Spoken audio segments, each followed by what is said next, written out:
Hi there, I'm Stephanie Kusie. I'm a member of Parliament for Calgary-Vindapore, as well as the Shadow Minister for Transport. And I'm so very happy that you have joined me here this evening. This evening, as we enter what is our 14th month of the pandemic, this has been a really challenging time for all of us, no doubt about it. Certainly from changing to at-home work environments to at-home school environments. We've been away from people that we know and that we love. I still haven't hugged my parents in 14 months. That's a really hard thing to think about. Our social patterns have changed entirely. We just can't go over to our friend's house for dinner anymore. And I know my 10-year-old son certainly doesn't have the play dates that he did now and then outside, which is really enjoyable and I think a break for him. But certainly this has been a very difficult time, and we've all had our ups and downs. I know for myself, I think at the beginning, there was more anxiety. And then, it comes in waves of anxiety as we see the numbers go up and down as new information is shared. And then as well, sort of the lows in terms of how we're going to deal with things. When will we get out of this, and can I get through it? That question is on my mind a lot for a lot of things in life. But yeah, can I endure this? But the reason we're having this session tonight is I was brought to my attention one of the hardest hit groups in this difficult time is teenagers.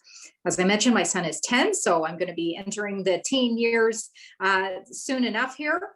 And but I've really seen this. I've seen this affect my two nieces, Samantha and Erica. They're teenagers and their social circles, and in fact, I'd say making themselves more vulnerable to COVID, because frankly, they had to make difficult decisions about suffering from a mental perspective or putting themselves at risk. And I think that's something that teenagers face. I've certainly seen a lot of extracurricular activities canceled over and over again, and these are incredible outlets for teenagers and for children as they look to be with their peers, as they look to get exercise, of course, which is a great way to reduce stress and to maintain a positive attitude. And I think as a parent, as I said, I'm not there quite yet, but it can be really frustrating. I know for sure when my son is sick or he's frustrated and I can't, the right tool isn't at hand for me as to what he needs or how I can help. It's incredibly frustrating for myself as well as a parent. And you can feel very helpless at times. And so that's why we're having this Facebook Live today, to bring this topic out into the open, to be real about the challenges that have faced our community and the riding here of Calgary-Vindapore, where we have lots of wonderful families, 2-3 generations here of families in Calgary-Vindapore, which is a wonderful thing. But I really thought that this would be great if we could sort of come together, sort of talk about this in the open, and really think about some strategies to help our parents, our grandparents, our guardians cope with this difficult time, and in particular with teenagers, because as I've said, I believe that it is proven in research and statistics that this is one of the hardest hit groups within the pandemic in terms of mental health. So I'm very happy to have brought an expert in here today, someone to help us navigate this difficult time. I'm very pleased to have with me Chantal Côté. So Chantal has joined us here today. I'll give a brief biography of her before I am excited to hear her opening words. Chantal Côté is a registered psychologist and the founder of Pyramid Psychology, a business dedicated to helping teens build bulletproof mindsets. Oh, I like that a lot. So they can weather the ups and downs of life. Chantal worked many years in community mental health, serving newcomer youth and families, as well as families affected by grief and illness. And I do know that Chantal has colleagues at Sage, and that's an incredible organization here in the community that helps with this particular issue. And Chantal will talk about this, but I think in some ways we've all gone through our own grief processes about whether it's seeing friends or things we were used to doing. So I think that's very relevant here. Chantal has had the opportunity to give talks for hundreds of teens, write articles for local parenting magazines, and collaborate as a guest on various podcasts. Chantal lives in Calgary, Alberta, in Calgary, Mindapore, in fact, if I may say, and I'm very happy she reached out to me on Facebook, and together we came up with the idea to have this Facebook Live this evening with her partner, 2 sons, and animal companions. That's lovely. I love animals. Outside of work, Chantal loves writing, listening to music, playing ball hockey. Oh, good for you. I'm hardly athletic enough. I worry about falling over my own feet, Chantal, but that's great. And being outdoors in nature. Well, who doesn't like that? And we're so lucky to have so much lovely nature here in Calgary, Mindapore. So it is an absolute pleasure to have Chantal, our psych, here this evening. So Chantal, I will pass it over to you for some opening remarks and to share a little bit more about yourself and your practice, please. For sure, yeah. I really appreciate you taking the time to elevate this topic, because I think it is something that is very, very important. Is teen mental health. I mean, essentially any of our youth, right? They are the future. And so to be talking about that, to be letting parents know how they can support is such an important thing. And it is something that's really near and dear to my heart. As you mentioned, I do have a private practice. I work specifically with teens, and I have been doing that for a number of years. And I did move into private practice specifically so that I could hone in on this piece around like building resiliency in teens. I really think that, in the pandemic, it's highlighted the difficulties of being a teen, and I think some of the stressors have been exacerbated. But at the end of the day, adolescence and that whole developmental period it's a tricky one. And I think that any kind of supports that help teens kind of come to this place where they can build resilience and build the tools so that they can live the life that they want to live, and then eventually get into, becoming adults that are living meaningful lives is something that feels like work of the heart for me. That's amazing. And so tell me a little bit about what are you seeing here in the last year and a bit? What are the things that have been brought to your attention? If you could give us an overview as to the challenges that both teens and parents who are trying to be the best parents or guardians possible for their teens are facing. Yes, of course. So this has been a difficult time for teens. You mentioned this a little bit earlier, but the social and emotional piece, as we know, teens are kind of coming into that time in life where there's a little bit of a pullback from our family of origin, and kind of we're orienting ourselves towards our peers. And so wanting to hang out with friends, wanting to have those connections with people our age. And throughout the pandemic, a lot of that has been limited, restricted in various ways.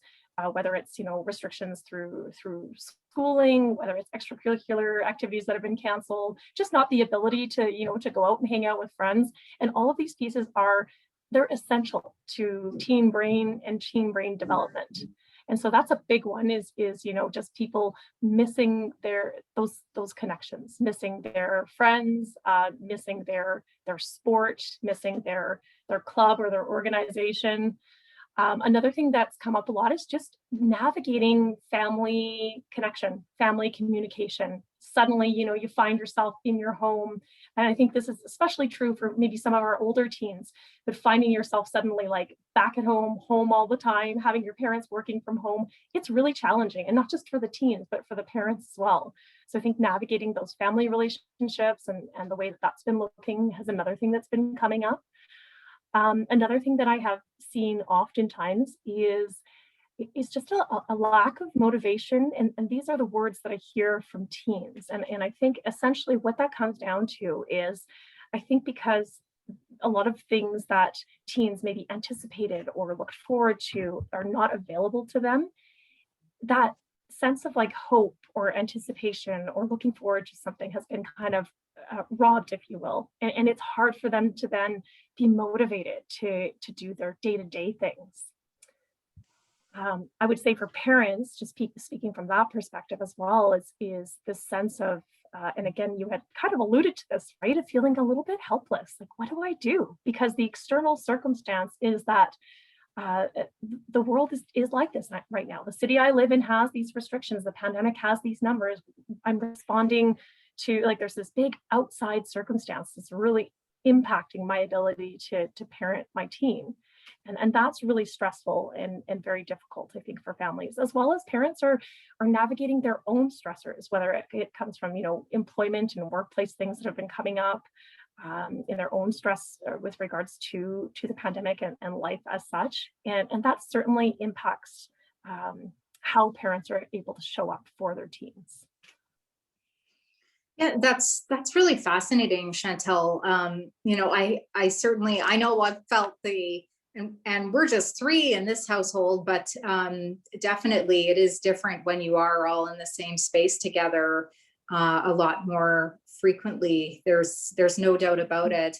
And as well, it's true how, usually when we're not in a pandemic time, we sort of have the time and the space to go and deal with things on a personal basis or on a one-on-one basis. And this really doesn't allow for that time and space necessarily to sort of go figure out things on your own. You sort of have to figure things out with someone on top of you, sort of, so to speak. And so that's a really interesting perspective. And you're right as well about just all the stressors in terms of everything, certainly from frontline workers. I can't imagine what that was like in the early days, wondering if mom or dad is going to be safe when they go to work today. That's a terrifying thought for me. And then even, as businesses change and adapt to this, like, will mom still have a job? Will dad still have a job as businesses adapt to the new way of doing business or the lack of revenue? Since maybe, I've dealt with certain industries, airlines, travel industry, where there has been just limited or no revenue. So then what does that mean for a family? And it does affect the family, and it's compounded because everyone is so close together. So you do raise some very good points about the difficulties of this time. What are some of the questions that you commonly receive from parents about their teens? Mm-hmm.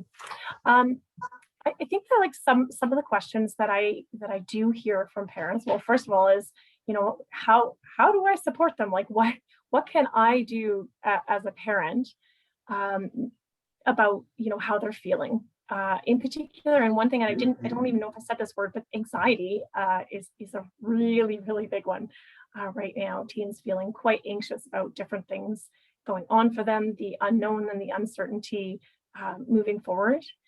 And so that being like a big one, like, how do I help my teen kind of manage their anxiety is a question that I hear often. I think another question that I hear often from parents is, how do I help them open up about what's going on for them? And I think this comes from different places, whether it's hard to have these conversations, or these are not conversations that we've had before. Typically, or I'm just not sure how to navigate it because myself, I'm struggling to navigate it as a parent. That's another really big question that I tend to hear from parents. Yeah, no, that's a very good point that I think often as parents, there's a lot of pressure to have all of the answers or to know how to navigate things. And when you're even struggling yourself as a parent, you think, how can I provide the guidance that my child needs if I'm not even able to navigate this myself?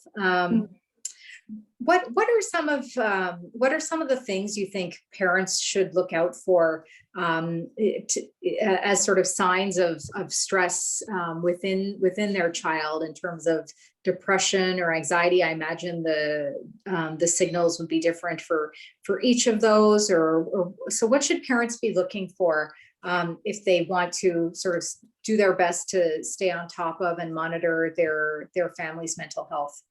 Mm-hmm. Oftentimes I kind of get parents here, Stephanie, I know this is like not super planned, but I'm going to put my blinds down because I'm sure, the sun that's just okay. Like blasting in. Give me this is second. real life. We just go with it, Chantal. Don't you worry about it. Okay, there we go. Try that There again. you are. I knew Good something stuff. was going to happen. It was either like a child was going to burst in here or an animal, or now it's the sun. So I have very little control over that. You do not. So don't you worry. You keep on going. It's great. All right.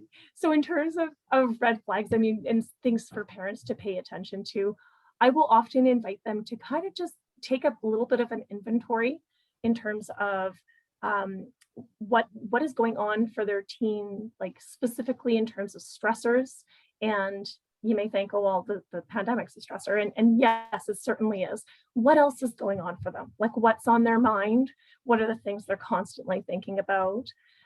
What are the things that they are finding annoying or frustrating or want to complain about right now? Really getting a sense of like, are there friendship breakdowns that are happening? Because I think that's a big thing that has kind of happened throughout the pandemic is, you know, by not seeing certain friends, it's created changes in friendships and different things like that. Or are they stressed about school and their schoolwork and what that means for them? So really kind of honing in and getting a little bit of a sense of like, what are the stressors?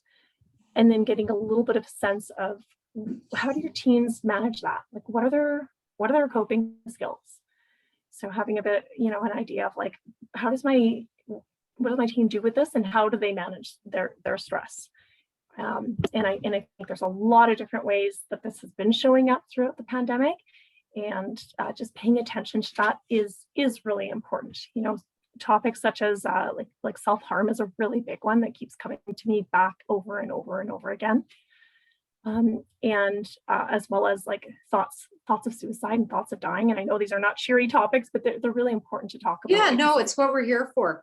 Do you think what do you think is driving that? It's the isolation, it's the being away from friends, it's the hopelessness, it's all of it. It's not one thing, it's all of these things. I would say, yeah, my thoughts around that is that, yeah, it truly is. It's compounding. There's a lot going on for teens, and then they're trying to figure out like, how do I manage that without having access to some of those natural resources that they would have had prior to the pandemic and the changes that has created. Yeah. So as a parent, you should be watching for these signs of self-harm,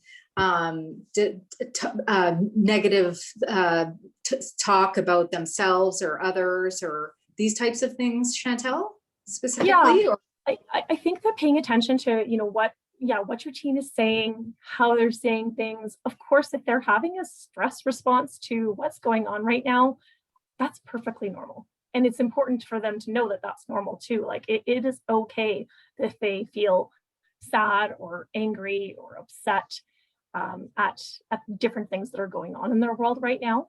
So we certainly don't want to pull that away from them and say, oh, is there something wrong with you? But we do want to pay attention to like what's the constant thing that's playing out. And if we're noticing that a lot of that narrative is, you know, either internalized and negative, so like I feel worthless, or I'm feeling stupid, or whatever it is, if there's a lot of that, or I have no friends, we want to pay attention to those types of things. Like what's the narrative that we hear a lot of? If we notice any kind of major change as parents, I think that's another kind of red flag or a thing that we want to pay attention to. You know, if you have someone who a teen who's generally kind of a little more quiet and introverted, and they remain quiet and introverted, that's not necessarily an issue. If you have someone who is showing up, like if your teen has drastically changed in their behaviors and their way of being, that would be something that I would want to pay attention to. It could be a red flag. It could mean something is going on. Another thing that parents may want to pay attention to is if there's a significant decrease in either like a decline in their school performance or in their motivation around things like that. I know there isn't much else other than school that youth are participating in. So that's kind of the arena that you can pay attention to that. But if you're noticing a decline or a big change there, that's also something to pay attention to. And then there are some regular things around like hygiene and these types of things. I know that for my teen, that was a struggle in the beginning. Was just like that motivation to like do some of that hygiene stuff on a really, really regular basis. Just like, oh, I don't feel like it. What's the point? Why can't I stay in my pajamas all day? Which makes a lot of sense. However, if that loop continues to, to repeat itself. And it's like, oh, is there something else going on here? So Chantal, as a parent, then at what point do you feel a parent should look for help outside their family? Is it when they feel they can't handle it themselves as a parent, or when at what point should parents start to be thinking about looking for additional resources outside their family? And what might some of those resources be? Mm-hmm. Well, I think of it in the sense of it being kind of more of a continuum Okay. of yeah, kind of thinking about that on a continuum in the sense of well, we have supports, we have natural supports already in place as families and parents. We have teachers, there are guidance counselors, coaches, there are other relatives, there are other folks in our child's lives as well as friends. And so I invite parents to kind of think about, like, who are the people that your teen and yourself are surrounded with that are natural supports. And that will give a little bit of an indicator. That would be like one thing to take a look at. And so do they have someone they can trust and talk to and debrief with and vent to? And if the answer is yes, that's a good thing. And so it doesn't necessarily have to be, a therapist or a counselor. It could be like a best friend or an auntie or someone like that. And I think that those are very, very valuable relationships, because they are in the teen's life in a longer and more consistent way, typically. So if the answer is no to that, then that's where the idea of, like, maybe we should get some support from someone else in the community, such as it could be a therapist, it could be a coach. There are so many ways of looking at this, but yeah, maybe we want to look at who can my teen talk to, and making sure that they have at least one trusted person that they can turn to. That's I like that. Yeah, that's a lovely perspective. Like, it's really, I'm no Hillary Clinton, but it does take a village. And that's lovely. When I think about my own circle of support, yeah, it's not just limited to my spouse. There's my spouse and my friends and my sister and my mom and work colleagues and various health practitioners. So it's true, you're right, support really does come in many formats. And I think that's a really smart insight, Chantal, to really look amongst your network and around you for resources for resilience. That's a great thought. I hadn't considered that. That's good. Are there any do's and don'ts for parents and guardians, would you say? Well, and sorry, I just wanted to add one last little go point. ahead, I think please. Yes, I interrupted you. So no, it's good. It's good. So I was thinking about the place where teens advocate for self and how important that is. And I think, like, one of the things that I have seen or observed over the last few years is that more and more teens are asking.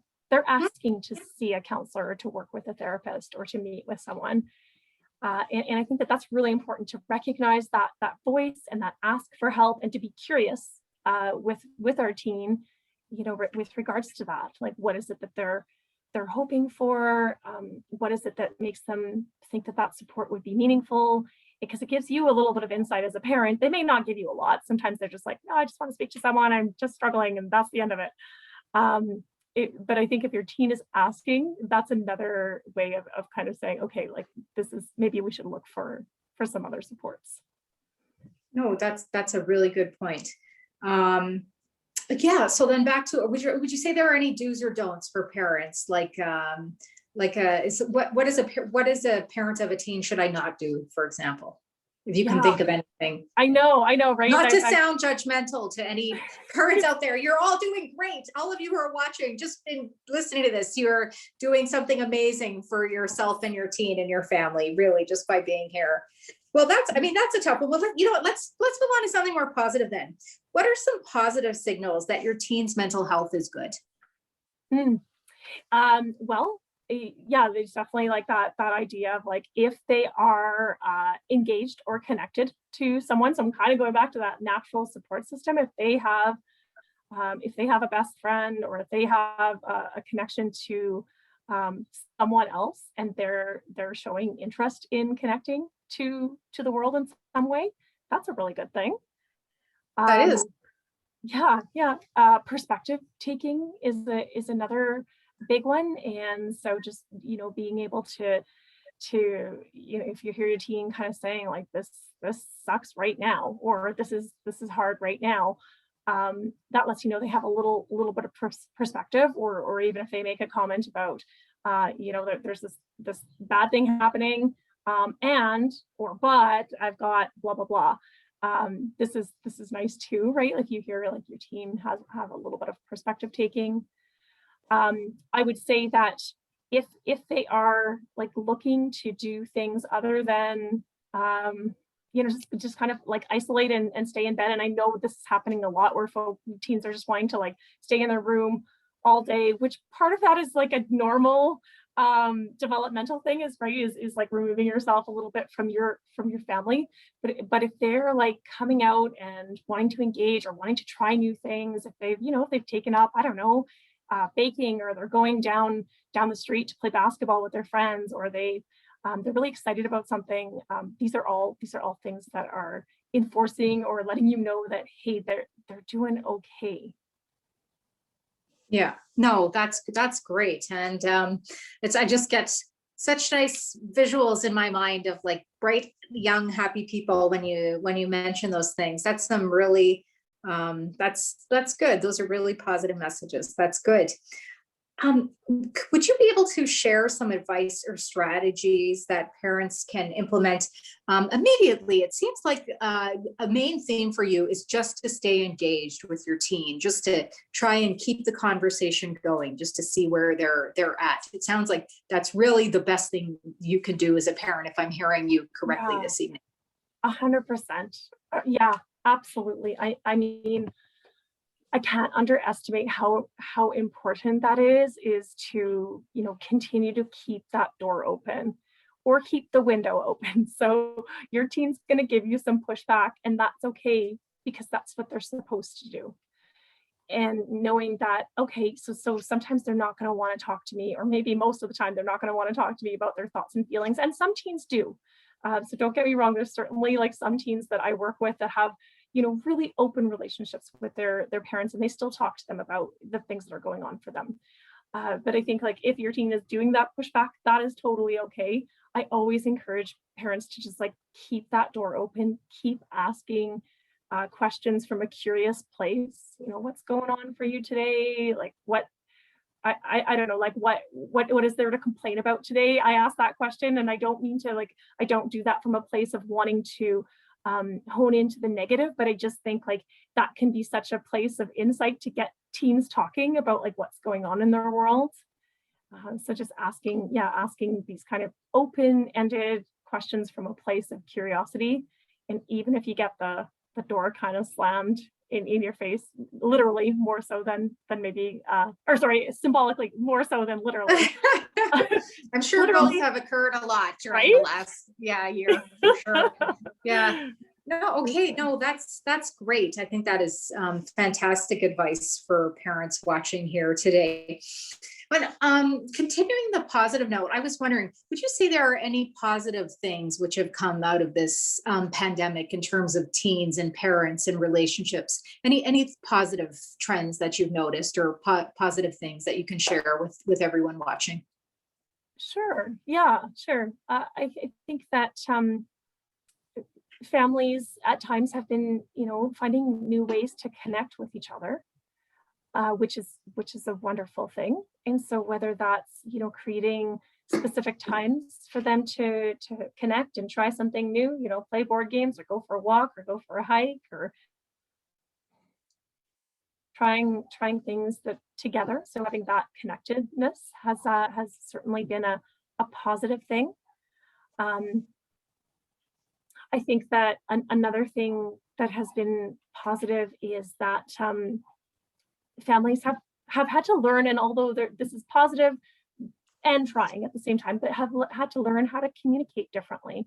And I think that can be such a positive thing, right? To be able to talk about hard things, to be able to have difficult conversations, to be able to collaborate as a family. Like, let's figure this out. We're all working in this home together. You go to school here.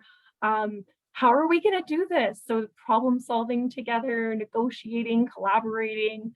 I think that these kinds of things, when I hear about these stories, that says to me that, you know, there is something that's coming from this that is going to help youth and families moving forward. That's amazing. No, you're right. It's so interesting, Chantal, as you talk about these things. I think, of course, about in the context of my own home, and everything you're saying sort of rings true in terms of what we've been experiencing. And again, we're only three, and we have no animal companions currently, although a lovely amount of birds and squirrels in the yard, which I enjoy watching very much. And as well, I will say, you know, both my husband and I have had good, stable employment, and we've been healthy. So, you know, even we certainly recognize how fortunate we've been, and we haven't been challenged as much as so many other families in Calgary at this time. Okay, Chantal, I'm going to go to our chat to take some questions from individuals who have been watching. All right, excellent. Oh, this is a good one. What are some healthy daily habits or routines for teens? You talked about hygiene. I know I've heard that teens can go through a phase where hygiene isn't as important to them. But as you said, this pandemic has affected it in a different way. So maybe what are some healthy routines and activities that teens can get into to stay mentally healthy? For sure. I think that really looking at body and brain as like a holistic kind of thing, that each of them need certain amount of I guess engagement, if you will, or use in order for us to feel our best. And so when it comes to like routines and consistency around things, sleep is one of those, which I know can be challenging, especially if you're feeling stressed or anxious. That's certainly going to impact your sleep. But working at getting like consistent routines around sleep as much as possible can be a game changer for mood. Ensuring that you've got some physical activity throughout the day, even if it is, you know, like a 10-minute bike ride or a walk outside with a friend. It can be, you know, it doesn't have to be a lot, but as long as you're moving a little bit each day, I think that really helps, right? Because it boosts our natural chemicals in our body that elevate. It helps me a lot. I know Yes. that my mentality changes completely after exercise. So I agree entirely. Yeah, you bet. I also talk about, you know, with teens about trying to find a little bit of time each day doing something that they're passionate about, that kind of sparks them or lights them up. And sometimes, you know, it's some of those things are maybe not available in the same way. You know, for example, if we've got a team who plays on a soccer team or a hockey team, and it's like, oh, I can't play hockey right now. How do they do that? And so we will talk about like, what are some other things that interest you, or that you kind of feel like a little bit of a spark around. And even if that's, you know, it could be like a social issue. It could be hanging out with friends. It could be listening to your favorite music, drawing, or, you know, there's hanging out with your pet. That's another one that I hear quite often.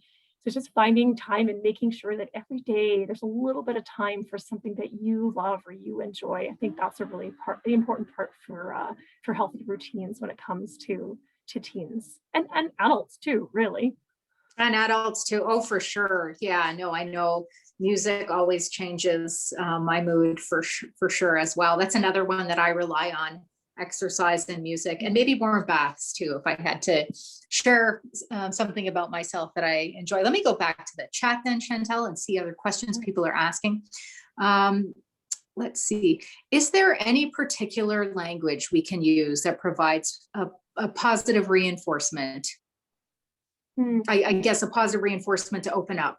I guess maybe that's language we could use to help them open up, because we're not looking to positive or negative. We want to hear it all, is what I'm hearing from you. So is there any language we can use that will help teens to open up? Yeah, I think that, well, first of all, using their language is something that I advocate for. And so that means a little bit of, you know, paying attention to what are they saying and how are they saying it.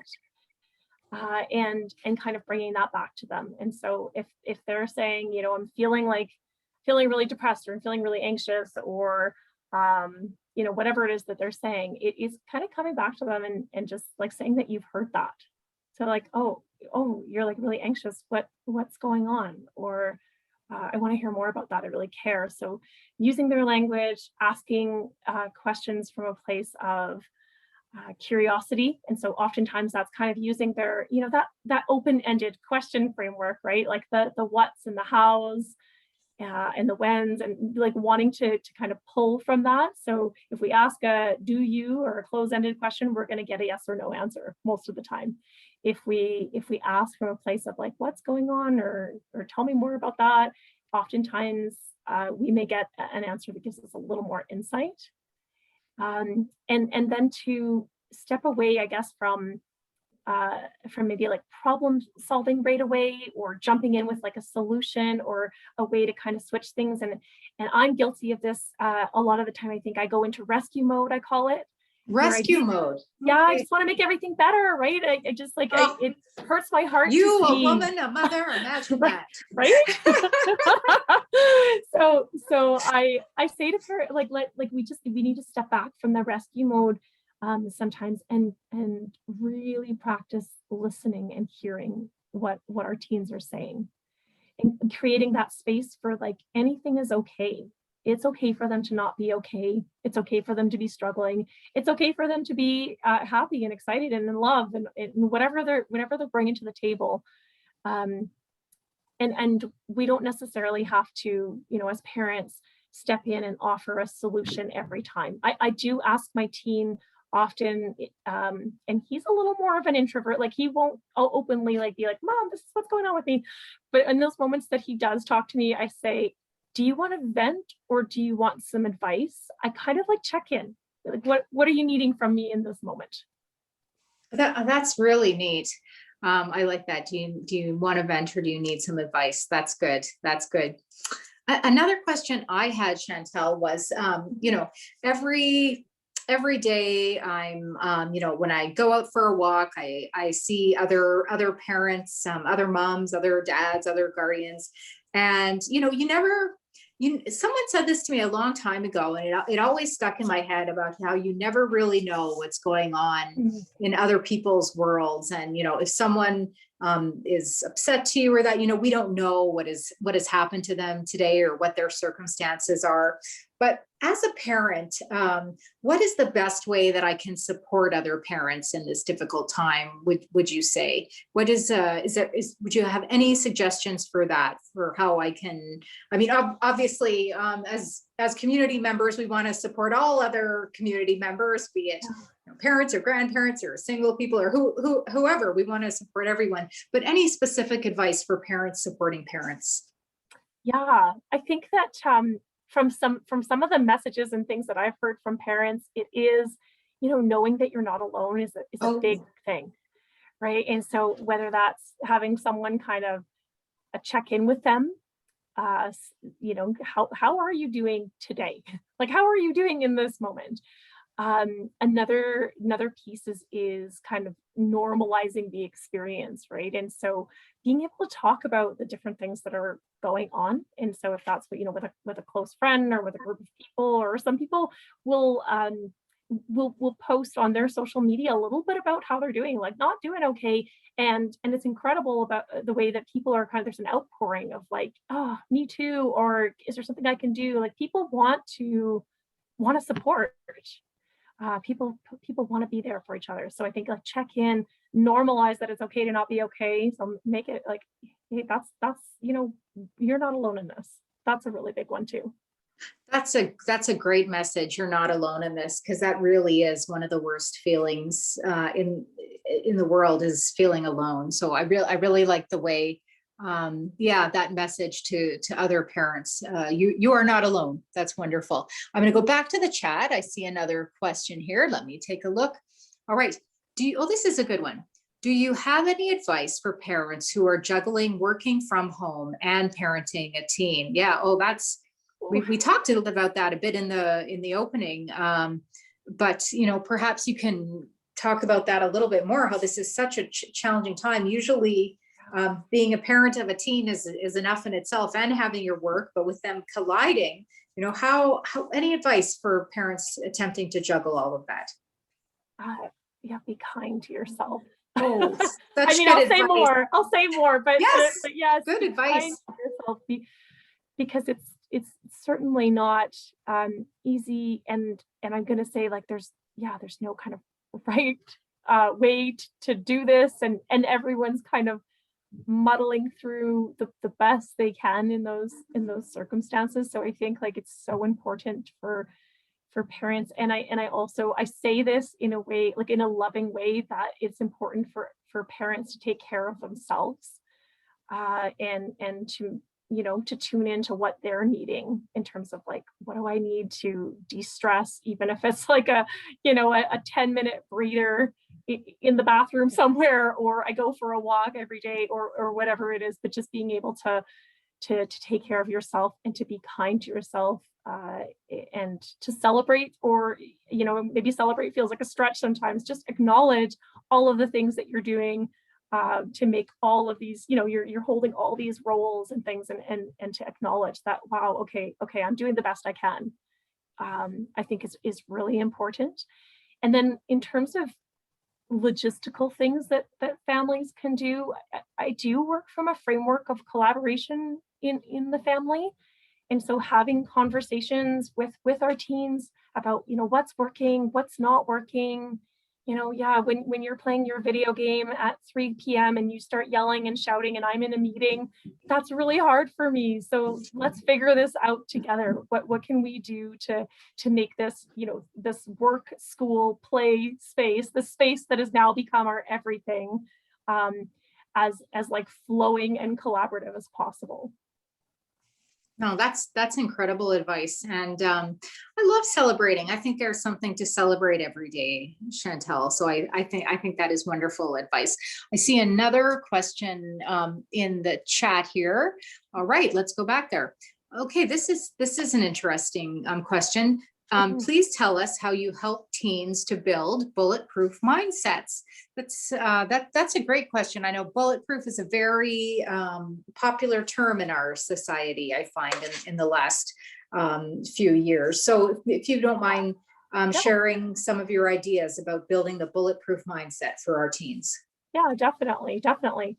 So some of the pieces that I work on with teens is allowing them a space to kind of explore their thoughts, like their self-talk, their, how are they interacting with themselves, essentially. Like, what are their qualities? What are they saying to themselves? What do they believe about themselves?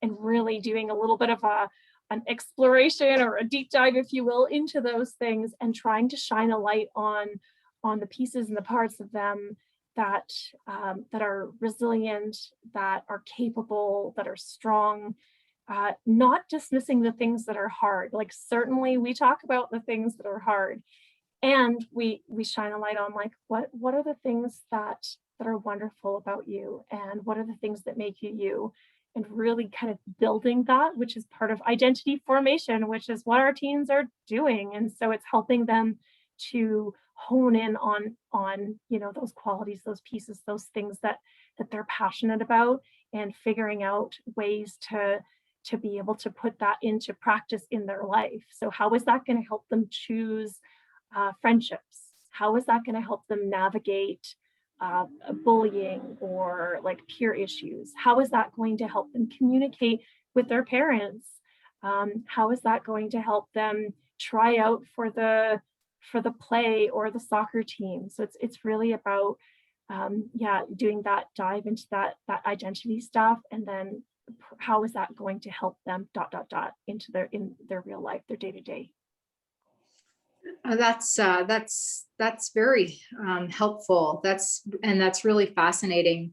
It is always a really interesting exercise, I think, to take a look at your self-talk, and as well, I find it so interesting personally. And again, I have no psychology background or skills whatsoever, but even just to evaluate what I say in my mind and what comes out, and just how different they can be. Sometimes you touched on bullying.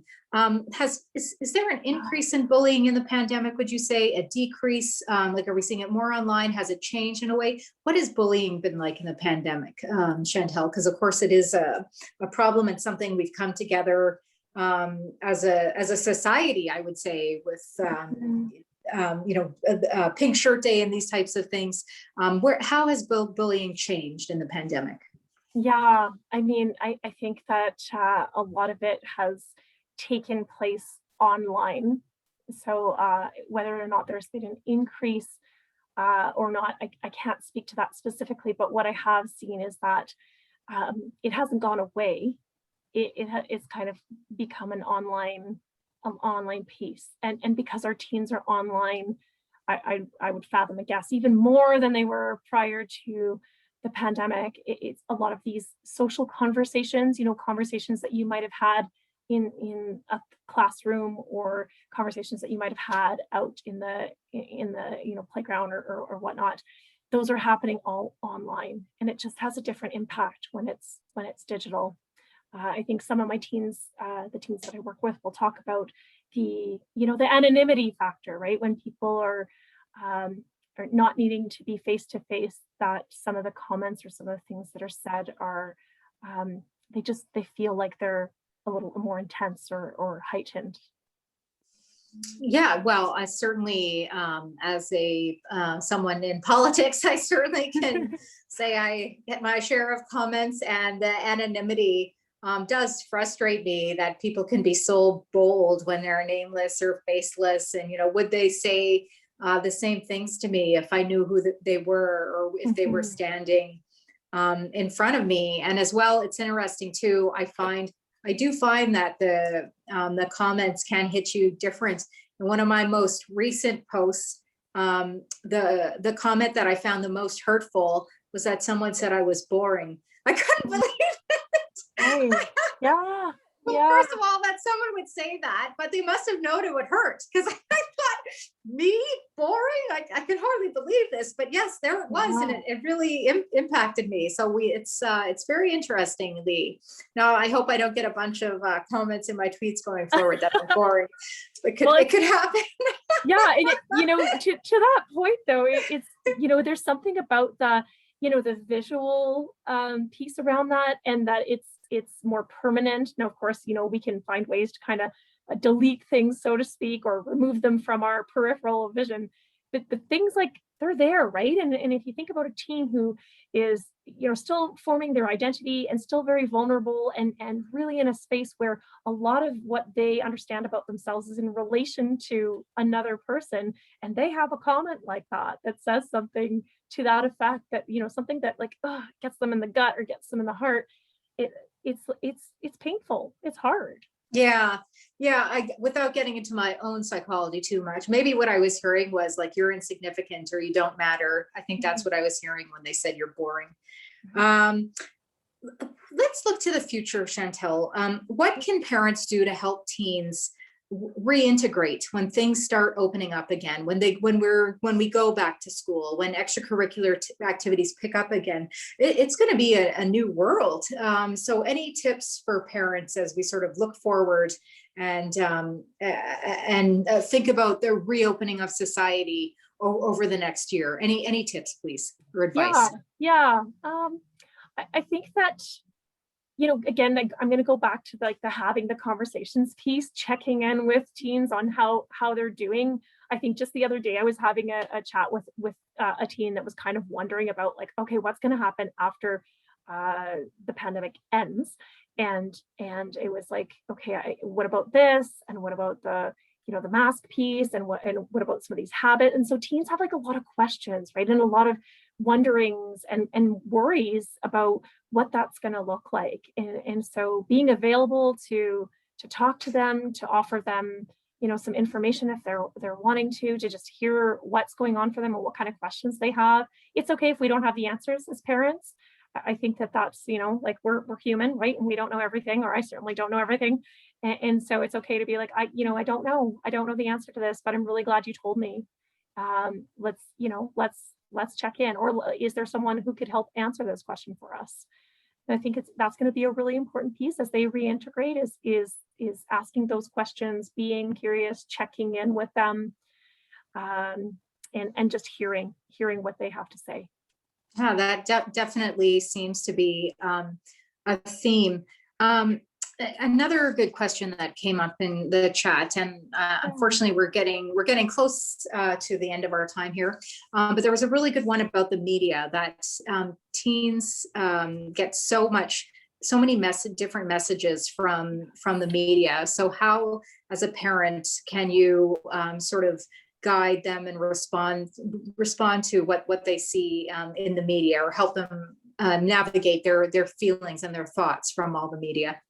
For sure. Yeah. There are so many messages, and they're so connected. So they're hearing all kinds of things all the time. I think, one of the things that is important to do is to help our teens start to develop a little bit of a critical lens around the information that they're receiving, because of where teen brain development is at. There is, still a tendency to kind of go into, I guess it's called black or white thinking is one term that I use, but just this kind of idea that it's either or, in less being able to think in the gray. And now this, of course, is not a generalization. Some teens are a little further along in that track, and some less so, but helping them to just develop a little bit of a critical lens around the information that they're getting. Like, where is that source coming from, or where's that information coming from? Who said it? Did you hear it from, one of my nieces says to me, it has to be from 3 sources. If I haven't heard it from 3 sources, then I don't believe it. And I think, okay, you're so wise at, 13. No, that is so wise. Definitely.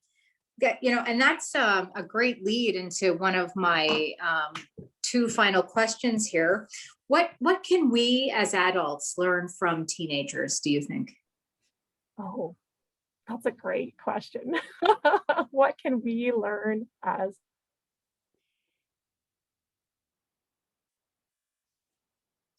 friends and adults? So much. So much. Like, where do I even Yeah, begin? so much for sure. Our intuition, to tap into our creativity, to kind of like follow our, I don't know, like our heart or our passion. Like, these types of things are the things that I think teens do in such a powerful way, to kind of like take the storms and ride them out. And I know that, like, teens are struggling, and at the same time they're so extremely resilient, right? There are a lot of teens that have that are grieving a lot of things and haven't had opportunities that they would have otherwise had, and at the same time, they're still maintaining really good connections to some of their friends, and they're still looking forward to things in the future, and they're still making plans for things. And so, in spite of things being really difficult, they're living. They're living. Yeah, no, that's great advice. And I think you almost answered what was going to be my last question there, but maybe you can build upon it. And that was, why did you choose to work with teens? What in your opinion, what makes teens so special? Yeah. You are right. I kind of like pinged on that, didn't I? Yeah. I really think that teens are just, they're incredible humans, because they have such an ability to tap into creative thinking, to tap into expression of sorts, and at the same time, they have a lot to say. Like, they have a lot to say on really important things, and they have incredible opinions in really important things. So I just to me, it's all about, like, elevating this next generation, right? That is going to the future. Yeah, the future. They're eventually going to lead the way, and so I want those people to believe that they can do anything, so much. And they can. And they can. Yeah. Oh, that's awesome, Chantal. Well, this has been just an incredible hour that we've had together. Thank you so much for just sharing all of your experience and your expertise and your wisdom. I'm kind of a believer that there's teenagers in all of us still a little bit. I think it always stays with you a little bit. So just hearing all of your advice for parents with teens, I think, I'm even thinking about sort of how I apply it even to myself, my own mentality, but your passion is just evident for what you do, Chantal. And I'm just so very grateful that you took an evening, and a beautiful evening at that. Today, as you said, has just been gorgeous out there. Are there any parting words that you would like to give parents, constituents, Canadians, as we sort of close upon the hour here in our discussion about parenting teens in the pandemic? Yeah, I think it's, as parents and adults and those that are caring for and witnessing teens, and I'm going to reiterate, it's just that piece of like being kind with yourself, paying attention to your own mental health and where you're at, because if you do that, then we model to our youth how it is that they can then take care of themselves. And so that's a really important message. And then again, I the word celebrate, right? To celebrate like where adults are showing up, because there are some amazing adults, and I work, with school staff, and I work with parents, and I work with pediatricians and doctors, and there are people out there who are doing just phenomenal work in support of our next generation. And so I think like to celebrate those wins too, because there's a lot of other stuff going on that's hard, difficult, and not so great. And so it's important to acknowledge those other pieces as well. No, that's amazing, Chantal. And, a big thank you to anyone who's watching this, who is a teacher or a guidance counselor or a coach or a caregiver, anyone, which is probably everyone on this call, helping to influence and mold and motivate and listen and understand teens. Just thank you very much to you as well. And thank you for joining us. Once again, Chantal Côté is a registered psychologist and the founder of Pyramid Psychology. Chantal, if any viewers out there today would like to contact you further, if they had further questions about anything we've talked about tonight, what would be the best way for them to do that?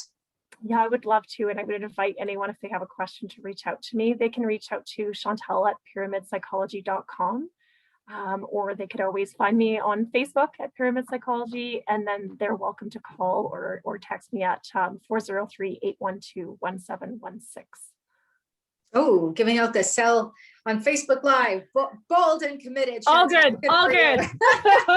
That's wonderful. That's wonderful. Well, again, I'm Stephanie Kusie. I'm the Member of Parliament for Calgary-Midnapore. Just thank you so much to all of the parents and guardians and supporters of all types. Chantal mentioned aunties and teachers and counselors, to all of you who joined me and Chantal and myself here this evening. Thank you so much for joining this. Remember, you're not alone in this, and there are so many resources to help you and your family through this difficult time. And we had a great one here this evening. So Chantal, thank you so very much. You have a lovely rest of the evening. I still see some sunlight outside my window here as we approach 8 o'clock. So maybe we can get out there and have a nice walk or something that you mentioned as a positive activity during this time. Thank you so much to all of you who joined us. Thank you so much to my wonderful constituents in Calgary-Midnapore. I'm always here for you. I'm at your service. And again, I just really appreciate you joining me here this evening. Thank you so much, and good night. Good night. Thank you, Chantal. Good night.